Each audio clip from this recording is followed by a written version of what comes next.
Je remercie bien sûr toutes les associations qui sont encore là aujourd'hui, qui ont eu le courage, après avoir rangé la salle, d'être encore ici.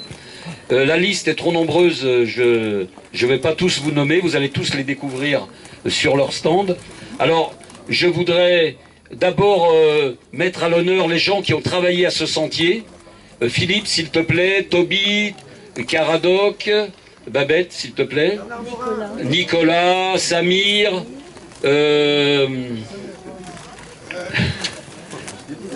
oui, Philippe. Alors, et Kai est où? Kai, s'il te plaît, le sculpteur qui a fait beaucoup de sculptures sur ce lieu. Est-ce que vous pouvez appeler Kai, s'il vous plaît? Kai. Bon. Philippe Champagne. Philippe Champagne, bien sûr. Voilà. Donc, toutes ces personnes ont contribué depuis des années, parce que ça paraît simple, ça paraît peu de choses, mais c'est très long à faire, surtout que ces terres qu'on a acquis il y a plus d'une vingtaine d'années, on s'est aperçu que c'était des terres stériles. Et en fait, bien sûr, on nous avait avertis, hein, les bons agriculteurs du village nous ont dit, écoute, voilà, ici, ça pousse pas, ce sont des carrières de pierre. Les hommes ont extrait pendant plusieurs siècles le grès pour en faire des meules, et il y avait une raison.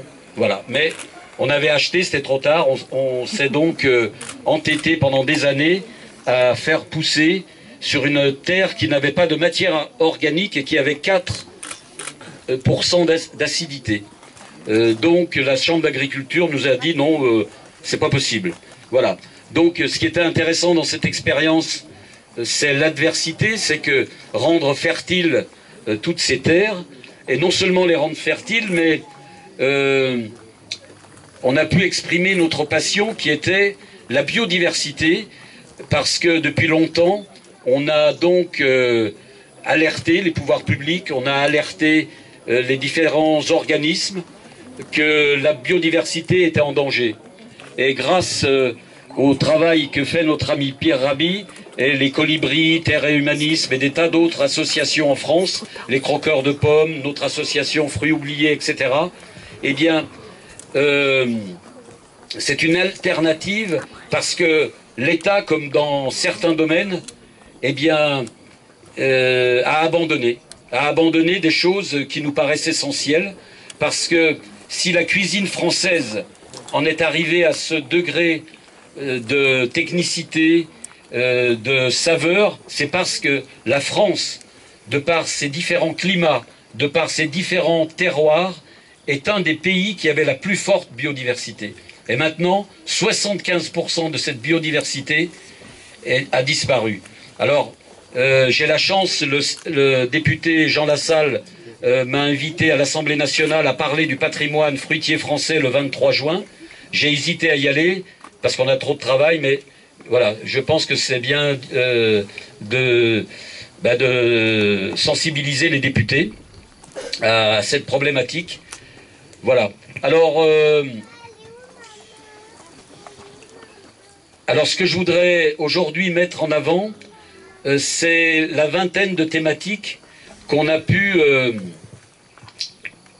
vous verrez, il y a des points avec des explications. Il y a aujourd'hui des animateurs sur chacun de ces points qui vont vous expliquer comment... Là, il y a eu plusieurs ateliers ce matin sur les bactéries, le charbon de bois biochar, que c'est facile à faire avec les déchets de taille. Au lieu de brûler ça bêtement, eh bien, il y a un petit appareil que vous pouvez faire vous-même. Ils sont là pour vous donner tous les conseils et ensuite vous les ensemencez avec des bactéries. Ensuite, un point fort qu'on a voulu mettre vraiment à la connaissance de tous, c'est de nouvelles méthodes d'apiculture. Et je remercie notre député d'avoir intervenu il y a 2 ans, je crois, hein, sur l'apiculture à l'Assemblée, parce que c'est urgent.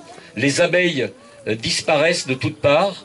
Et donc, il y a de moins en moins d'apiculture. Et là, aujourd'hui, il y a Maurice Rouvière qui a inventé une ruche particulière, mais il y a aussi les ruches de Maurice Chaudière.